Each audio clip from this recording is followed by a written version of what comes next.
Hello, ladies and gentlemen. Welcome to Triple N Media. I am Dr. Nik Nikam, and the topic of today is benign prostatic hypertrophy or enlargement.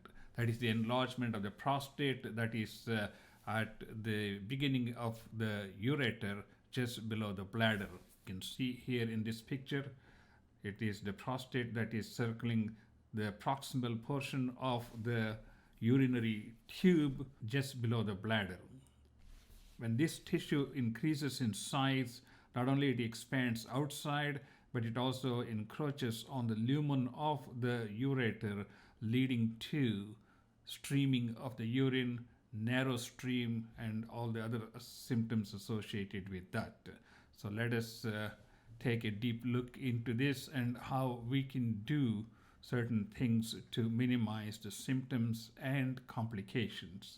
By age 60, 50% of men will have some sign of benign prostatic hypertrophy. By age 85, 90% of the men will have enlarged prostate problems. This is not a problem as far as women are concerned because we don't have a prostate tissue in women. About 50% of the men will develop symptoms like, as I said, narrow streaming of the urine, difficulty in passing urine, and other symptoms. Benign prostatic hypertrophy does not increase the risk of prostate cancer. So let me underscore that. Benign prostatic hypertrophy does not increase the risk of prostate cancer. But however, it can cause urinary bladder stones, it can cause bladder infection, there could be blood in the urine, and eventually significant narrowing can damage the kidneys on the long run. The American Urological Association and the American Cancer Society recommend a prostate screening test every year for men between the ages of 55 and 69. For the African American men, the screening begins at age 40. There are two main mechanisms by which this can be accomplished. One is through the digital rectal examination to look for enlargement of the prostate. As you can do the digital exam here in this picture, you can see if there's any bulging of the prostate into the rectal tissue. The more specific one is the prostate specific antigen, which is known as PSA, which is a simple blood test that can be done yearly to see if there has been a progressive increase in the prostate antigen level. If there is a significant jump in the PSA or the prostate specific antigen, it may suggest either prostate inflammation of the prostate or perhaps maybe the beginning of a prostate cancer. That's when you need to see a specialist like a neurologist. Let's talk about some of the complications resulting from prostate enlargement. One, we already talked about narrowed urinary stream and straining. The second is the prostate can get inflamed, during which it can swell up more and causing significant obstruction to the urine flow, creating a lot of burning sensation when you pass urine. Let us look at some of the frequent symptomatology related to benign prostatic hypertrophy. Frequency of urination is, of course, a main feature. You may be getting up 2 times, 4 times in the night to pass urine. Nocturia, that's called where you wake up in the middle of the night to empty your bladder. Sometimes you may not have control over your bladder. As a result, the urine drips by itself, which is called incontinence. And sometimes you may have difficulty in getting the urine out. You're sitting on the commode, but the urine just doesn't want to come. And you may have to sit there for some time to get the urine out. And occasionally, by the time you get up from your bed, you try to get to the restroom, you may be feeling like you just have to urinate because you don't have control, and that's called the urgency.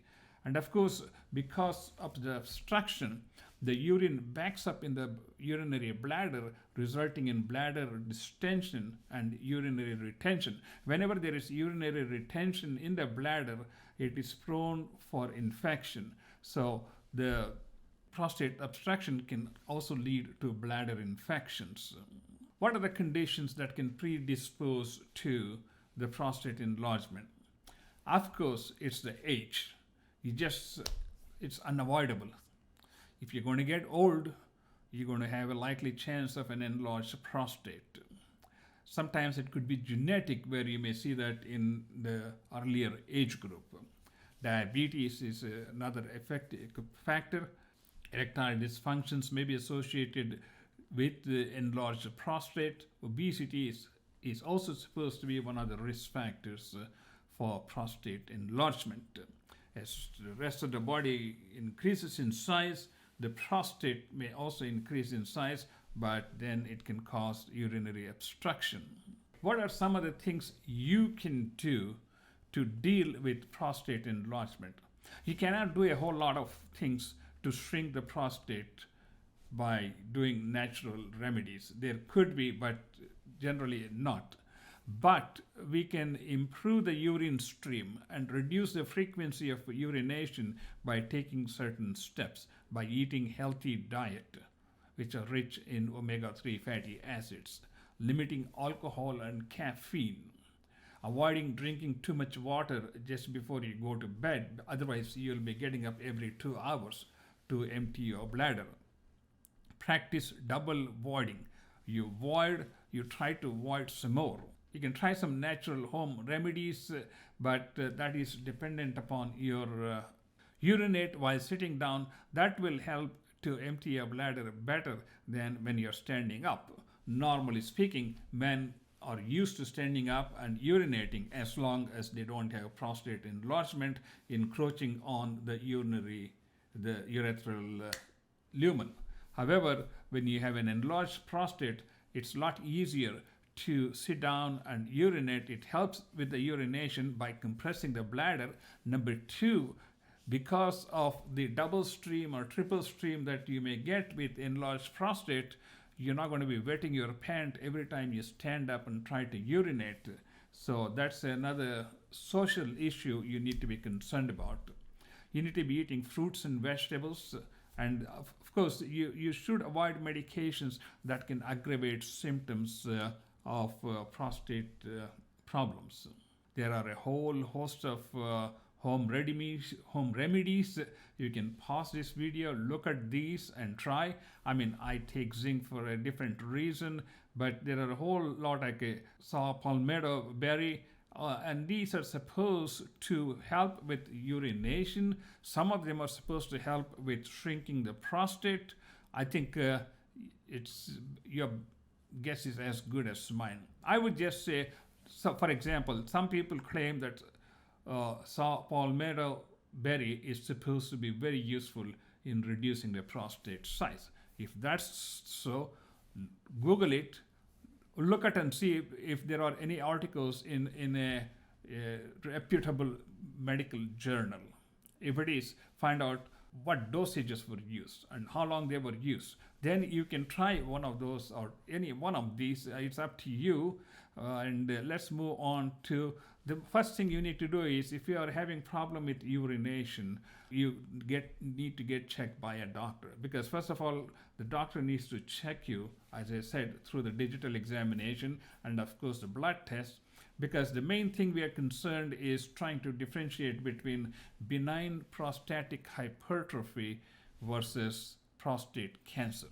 That's a totally different ballgame altogether. So we need to focus upon how to make sure that this is not benign and it is not related to prostate cancer.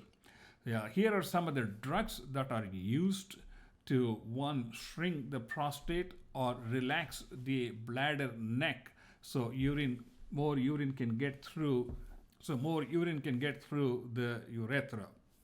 And here are some of the drugs like finasteride, which is this Proscar, which is supposed to reduce the dihydrotestosterone, which will help to reduce the size of the prostate.